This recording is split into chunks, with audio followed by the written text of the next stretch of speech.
5'3", Tyrone Mugsy Bogues. Mugsy Bogues played in the NBA for 15 seasons. The shortest player to ever play in the league, he checked in at 5 foot and 3 inches. Bogues scared opponents with his tenacious defense, blocking shots from 7-footers while competing against some of the best. He is the Charlotte Hornets' all-time leader in minutes played, steals and assists. Retiring in 2001, I wanted to know where he came from and how he did it. Let's just imagine that this is a 7-foot guy that's here, okay? He's playing his guy. He's on the opposite side, all right? The ball is over there, but he's still playing the man. But as I get by my man, all right, how quickly I get by him or not, I got to understand, am I going to get all the way to the basket, or I'm going to have to throw my floater to get to the basket? All of a sudden, I get by him.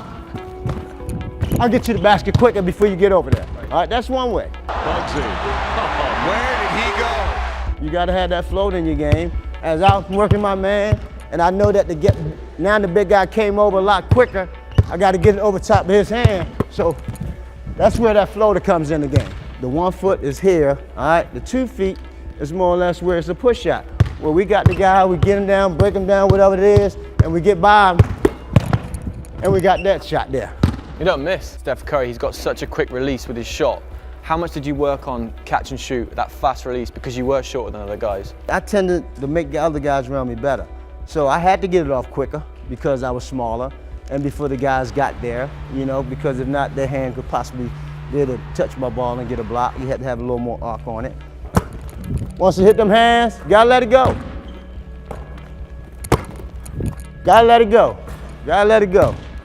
Starting to feel it now, starting to feel it. You blocked a few shots in your career.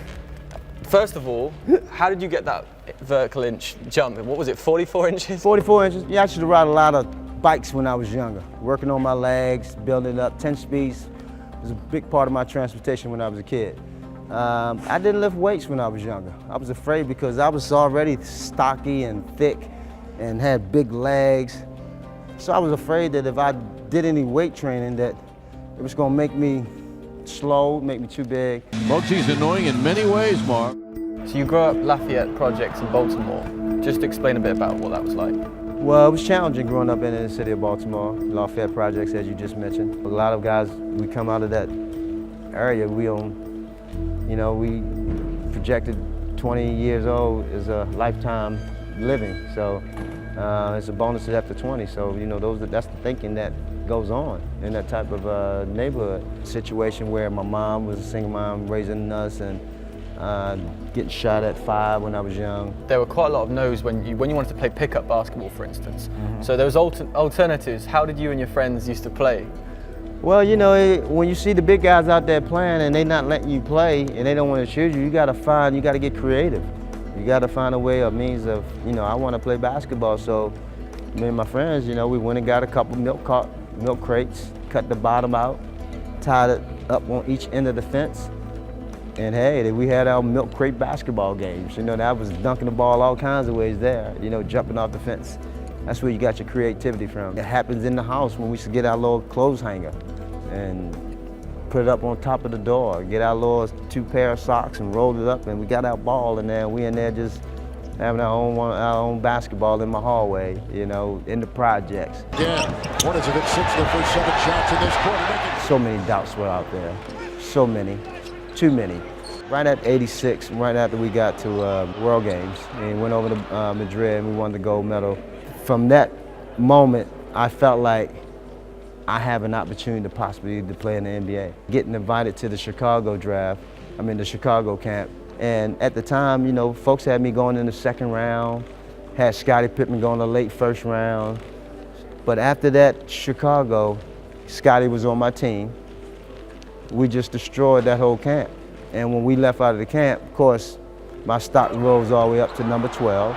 And when you went to the league, did you see, because Manute Bol, 7'7", and you were the smallest guy in the league at the time, did you see that as more of a promotional thing when you left to go to Charlotte? Early on at the beginning, I didn't think nothing of it. But as season went on a little bit longer, you know, they made a coaching change. Then I started saying that it's more like, it could be like more of a novelty act. Luckily for me that I got that opportunity to go to Charlotte. Some of those photos of you against Michael Jordan, for instance, they're famous, they're all around the internet. What were you thinking? What was your mental approach when you were defending against a guy like that? Well, you know, Michael was just one of those players. You know, even though he was the best at it, you know, it was competition. But see me, I'm guarding the ball. People knew that you couldn't put it on the floor. He and I wound up on each other, and he had the ball, and of course, everybody was going crazy. And when he went to go try to do his thing, I stole the ball from him. Quick game of horse? Absolutely. I don't feel like moving.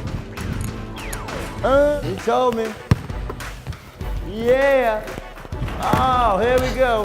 The NBA now, it seems to be turning into more of a point guards focused league.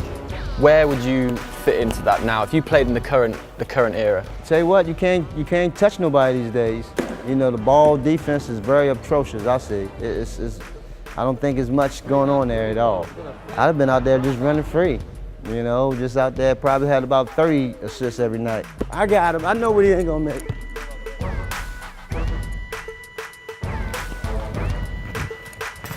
Oh, you gotta be kidding me. You got to be kidding me. We're gonna finish on that one. Good game. Thank you for your time. Great job, man. Thanks. My pleasure.